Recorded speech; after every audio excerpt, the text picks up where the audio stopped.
Chapter 8. At first, he thought it was a growl. In the still darkness of the shelter in the middle of the night, his eyes came open and he was awake and he thought there was a growl. But it was the wind. A medium wind in the pines had made some sound that brought him up, brought him awake. He sat up and was hit with the smell. It terrified him.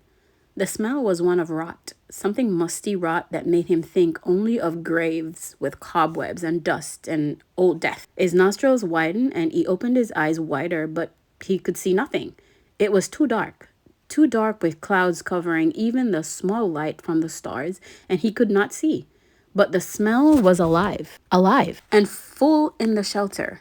He thought of the bear, thought of Bigfoot, and every monster he had ever seen in every fright movie he had ever watched, and his heart hammered in his throat. Then he heard the slithering, a slithering, brushing sound near his feet, and he kicked out as hard as he could. Kicked out and threw the hatchet at the sound. A noise coming from his throat, but the hatchet missed, sailed into the wall where it hit the rocks with a shower of sparks, and his leg was instantly torn with pain, as if 100 needles had been driven into it. Ugh! Now he screamed, with the pain and fear, and skittered on his backside up into the corner of the shelter, breathing through his mouth, straining to see, to hear. The slithering moved again. He thought toward him at first, and terror took him. Stopping his breath, he felt like he could see a low, dark form, a bulk in the darkness, a shadow that lived. But now it moved away. Slithering and scraping, it moved away, and he saw, or thought he saw, it go out the door opening. He lay on his side for a moment, then pulled a rasping breath in and held it, listening for the attacker to return. But when it was apparent that the shadow wasn't coming back, he felt the calf of his leg, where the pain was centered and spreading to fill the whole leg. His fingers gingerly touched a group of needles that had driven through his pants and into the fleshy part of his calf. They were stiff and sharp at the ends and stuck out.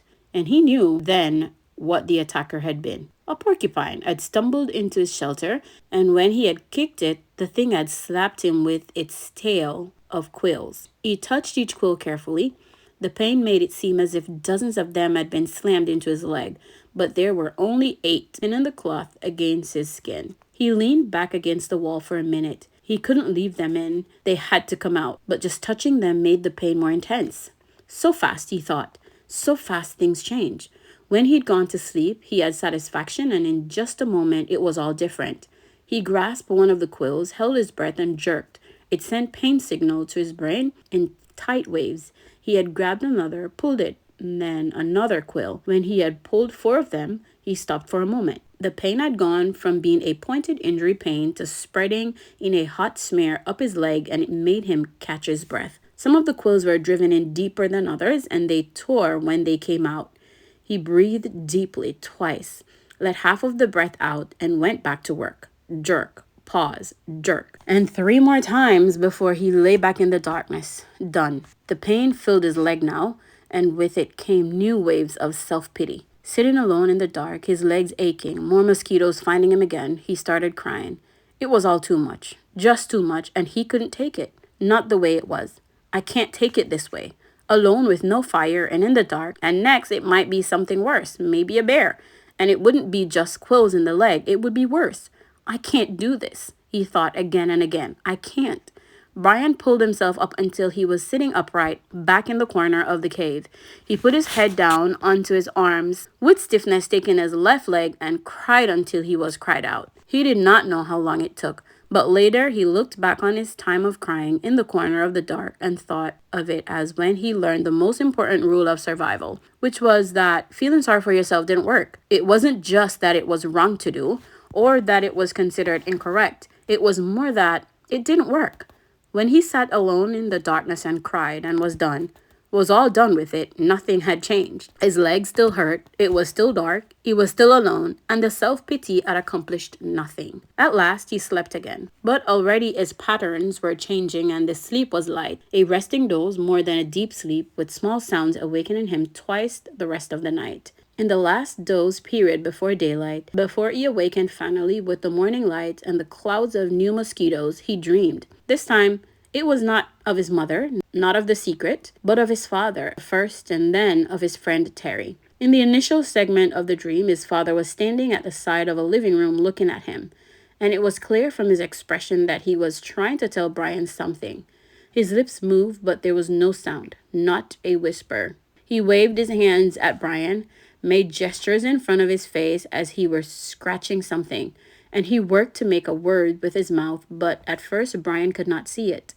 Then the lips made a shape, but no sound came. Ma. Brian could not hear it, could not understand it, and he wanted to so badly. It was so important to understand his father, to know what he was saying. He was trying to help, trying so hard, and when Brian couldn't understand, he looked cross, the way he did when Brian asked questions more than once, and he faded. Brian's father faded into a fog place. Brian could not see, and the dream was almost over, or seemed to be, when Terry came. He was not gesturing to Brian, but he was sitting in the park at the bench looking at a barbecue pit, and for a time nothing happened. Then he got up and poured some charcoal from a bag into the cooker, then some starter fluid, and he took a flick type of lighter and lit the fluid. When it was burning and the charcoal was at last getting hot, he turned, noticing Brian for the first time in the dream. He turned and smiled and pointed to the fire as if to say, "See, a fire." But it meant nothing to Brian, except that he wished he had a fire. He saw a grocery sack on the table next to Terry.